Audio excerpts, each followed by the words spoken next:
A very good afternoon, and thank you for joining us on BeeTv 3PM News.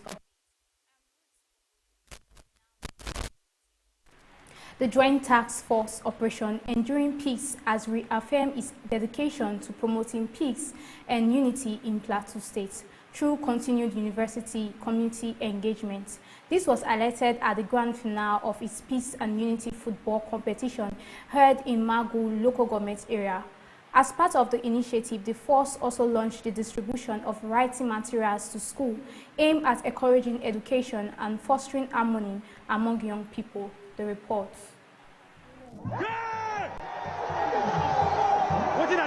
It was a day of excitement and renewed hope in Mangu as Operation Enduring Peace held the grand finale of its Peace and Unity football competition. The initiative, which has continued to strengthen civil-military relations, due dignitaries, community leaders and residents from within and outside Plateau State. Major General Folusho Oyinlola, who also flagged off the distribution of writing materials to schools, assured residents that the Joint Task Force remains fully committed to protecting law-abiding citizens while warning criminals to stay clear. As we all know, sports have long served as a powerful tool to unite people across tribe, culture and faith, promoting understanding and healing divisions and building lasting bonds. This competition provides a unique platform for young people, regardless of ethnic or religious background, to engage, to interact and embrace one another in the spirit of unity and sportsmanship. The competition and donation of books form part of Operation Enduring Peace, further efforts to promote unity and lasting peace across Mangu local government area and its environs. The event featured thrilling matches with Maga Vile Boys, emerging winners after a tense penalty shootout against PMU's FC. Winners and participants received medals and cash prizes as the day ended on a note of unity and renewed optimism for lasting peace in Mangu. Evelyn Isabella reporting for BeeTv News.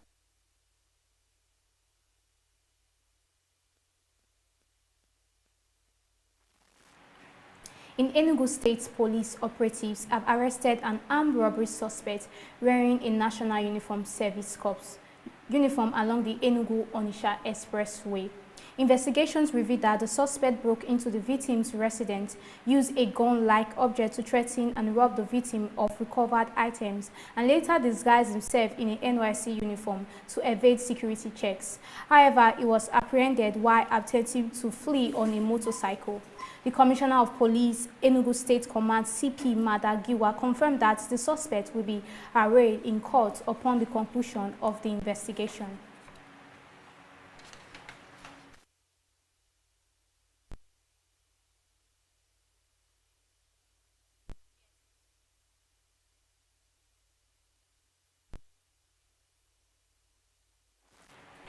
Rivers State Governor Siminalayi Fubara stated that he holds no grudges against anyone despite the recent political crisis in the state. He made these remarks at the opening of the 2025 and 2026 legal year, where he announced that with all parties fully reconciled, his administration is back on track to deliver good governance to the state. He emphasized the importance of unity and pledged his administration's full support for the independence of the judiciary.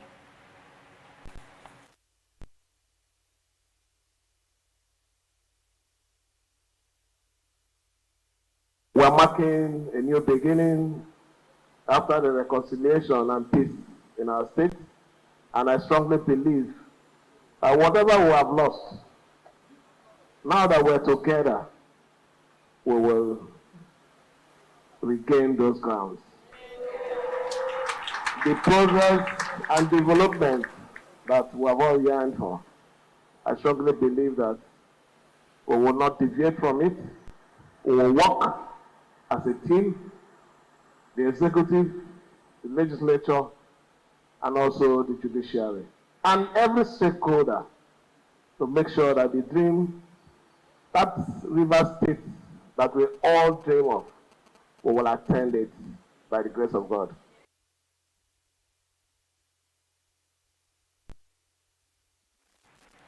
Government institutions that generate their own revenue have been engaged by the National Health Insurance Authority to help ensure that every Nigerian has access to quality health care through insurance. According to the agency, this initiative is part of ongoing efforts to enforce compliance with the new mandatory health insurance due. The reports. Following the announcement of the National Health Insurance Act in 2022 and the presidential directive that makes health insurance compulsory for all citizens, enrollment rose to over 21 million by August this year. To push the increase further, the National Health Insurance Authority has brought together representatives of self-funding government agencies to drive home one message: compliance with the mandatory health insurance law is no longer optional. There was a presidential circular, right, saying that health insurance is now mandatory, and that's a call for action for NHIA. And for us, we need to engage stakeholders to let them know what mandatory health insurance means and how we can actually, through institution, ensure that we enforce this mandate. That will, take us to universal health coverage for all Nigerians. Before now, coverage was relatively stagnant for decades, but some participants at this one-day sensitization workshop in Abuja say this is about to change. For all the MDAs, for their enrollees, that means every staff should be registered. It's not optional that you are a staff and you're working for federal government, you must be registered. And then you should be able to assess whenever you go to the hospital. The right drugs should be given, correct drugs should be given, original drugs should be given, because most times staff come back to complain. With the new compliance drive, the NHIA hopes to bring Nigeria closer to achieving universal health coverage, where access to quality healthcare is no longer a privilege but a right. Evelyn Isabella reporting for BeeTv News.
The National Drug Law Enforcement Agency has launched a digital platform to streamline its drug integrity testing and visa clearance processes, making them more accessible and ultimately helping to combat substance abuse and illicit drug trafficking in Nigeria.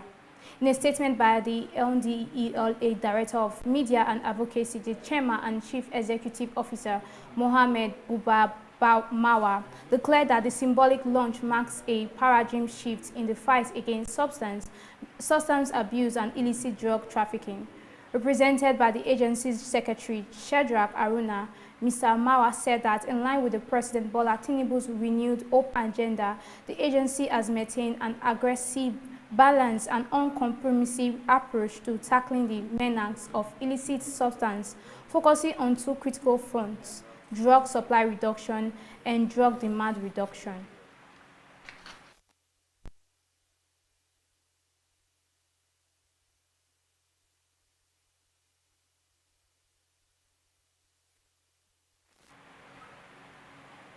Zamfara State Governor Dawa Lawa has emphasized the importance of collective responsibility in tackling banditry, kidnapping, and all forms of insecurity in the state.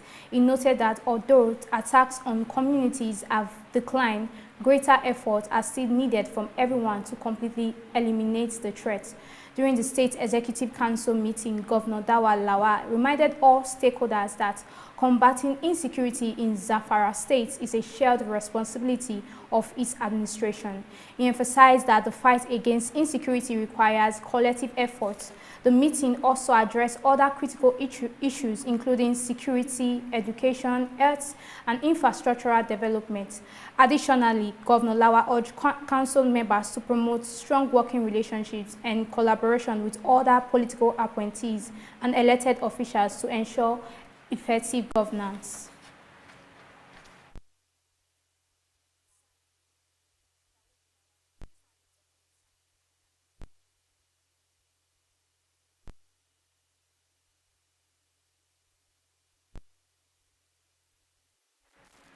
The African Democratic Congress has suspended its national vice chairman for the SAT, Dr. Usnani, over an alleged violation of the party's constitution.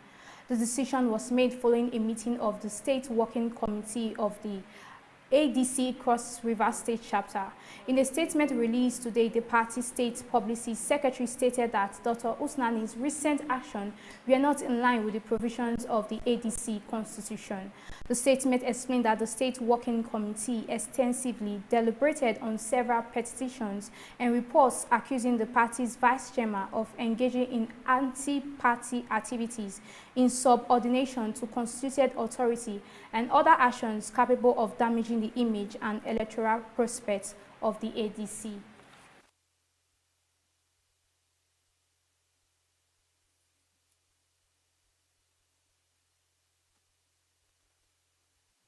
And now to the business news. The Central Bank of Nigeria has released a draft guideline aimed at strengthening customer protection during automated teller machine transactions. The guideline proposes a maximum refund period of 24 hours for on-us transactions, those processed within the same bank, and 48 hours for not on us transactions involving other banks. Let's join BeeTv News Temitope Oluwafemi for more details from Business World. The document outlines stricter protocols for transaction, processing, reconciliation, and refund timelines, mandating faster and more transparent fund reversal procedures for failed ATM transactions. The CBN also proposes the enforcement of robust security features across ATMs nationwide, including camera surveillance, anti-skimming devices, and physical security measures. Additionally, the draft guideline seeks to improve service availability by limiting downtime, ensuring proper maintenance, and requiring accessibility compliance. The Bank Customers Association of Nigeria, BCAN, has endorsed the proposal, aligning with the CBN's objective to strengthen consumers' rights and streamline compliance resolution in the banking system. CORE leads digital transition of microfinance banks at NAB's 20th anniversary. CORE, a leading fintech infrastructure provider, has been announced as the headline sponsor of the 20th anniversary of the National Association of Microfinance Banks, NAMB, reinforcing its commitment to advancing digital transformation in Nigerian microfinance sector. The partnership highlights CORE's role in accelerating operational digitization, payment efficiency, and customer experience across over 600 financial institutions, processing more than 250 million transactions monthly, managing 155 billion naira in customer balances, and facilitating 150 billion naira in monthly loans. Through its flagship platform, Bank One, CORE offers enterprise-grade banking infrastructure, opens APIs and integration services to support microfinance banks in transitioning from manual operations to scalable digital-first models. These efforts align with the broader goal of deepening financial inclusion and operational resilience in the microfinance space. The NAM at 20 celebration serves as a platform for knowledge exchange, strategic planning, and showcasing innovation aimed at shaping the next phase of inclusive finance in Nigeria. CORE is also offering free consultation and digital readiness assessments for institutions during the event. Nigeria imports 377.5 million liters of petrol despite local refinery surge. Nigeria consumes 613.62 million liters of premium motor spirits (PMS) between October 2024 and October 10, 2025, according to data from the Nigeria Midstream and Downstream Petroleum Regulatory Authority (NMDPRA). Of this volume, 377.54 million liters, representing 63%, were imported, while 236.8 million liters, costs, representing 37%, were supplied by domestic refineries. The data indicates that imported fuel continues to dominate Nigeria's petrol supply chain, despite increasing output from local refineries such as 650,000 barrels per day Dangote refinery. Domestic petrol production has shown marked growth,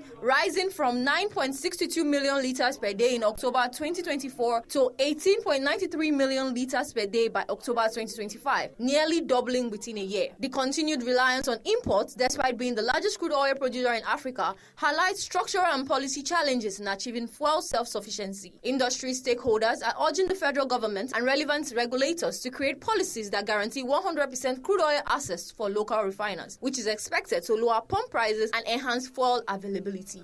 Temitokwe Oluwafemi reporting for BeeTv News.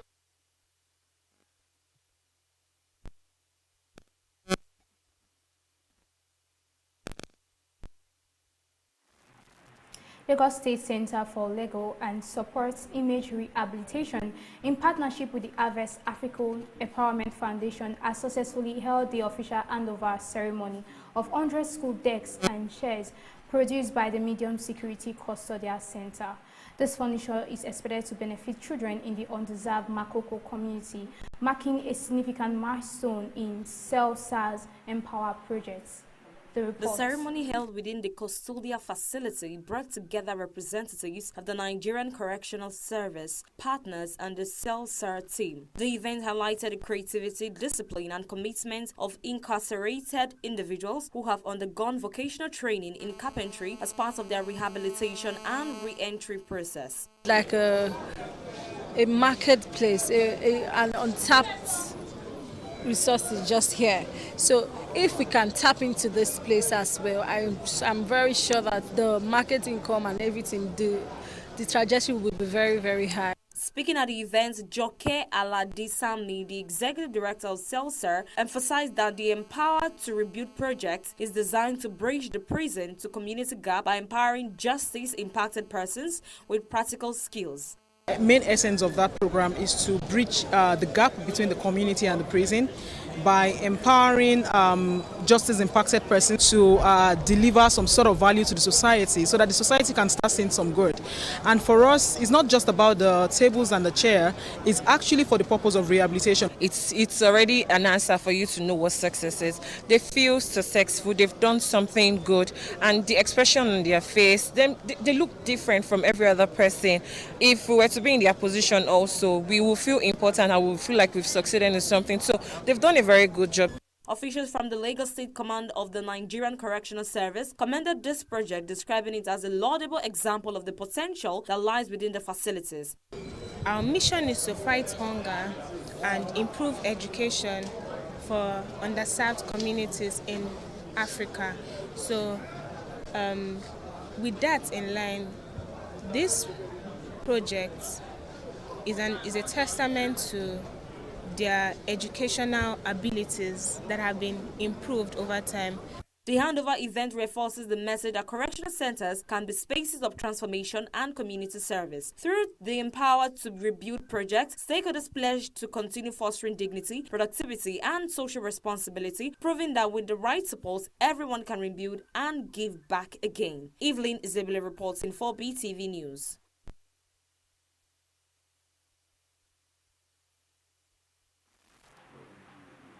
Nollywood actress Yvonne Jegede has come under public scrutiny following her remarks supporting fellow actress Regina Daniels amid an alleged material crisis involving her husband, Nigerian businessman and politician Ned Nwoko.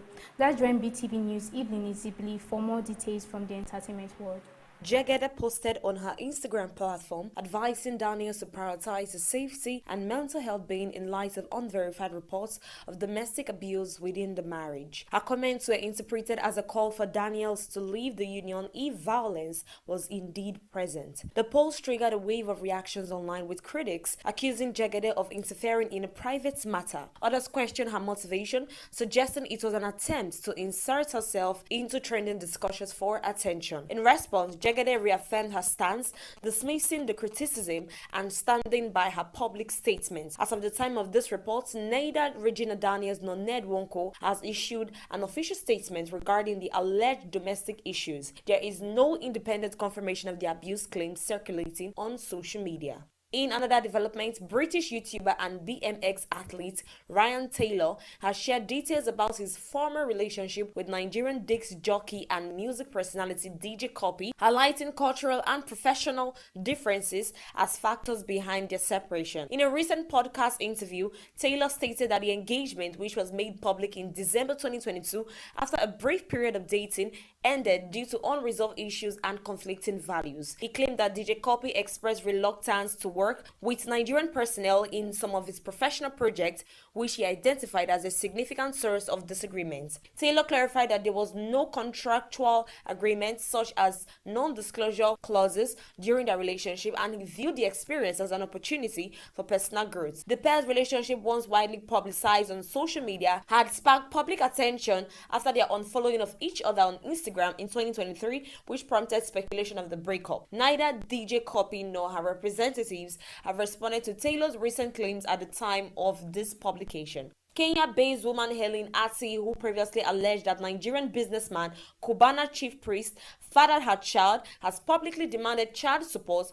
following the businessman's recent philanthropic announcements. Cubana chief priest, during a visit to Clifford University in Abia State with artist Davido, pledged to sponsor the tuition of 50 students at the institution. In a video shared online, Ati reacted to the announcement, insisting that her alleged child with Cubana chief priest be included among the scholarship beneficiaries. She stated that the child is scheduled to begin school in the upcoming academic year and urged the businessman to fulfill what he describes as his financial responsibility, regardless of pending DNA test results. Ati also threatened to escalate the matter to the Nigerian embassy in Kenya if her demand for child support is not met. The dispute between the two parties dates back several months, with Cubana chief priest denying paternity of the child. There is no confirmed DNA evidence at this time, and legal proceedings, if any, have not been made public. Evelyn Isibili reporting for BeeTv News.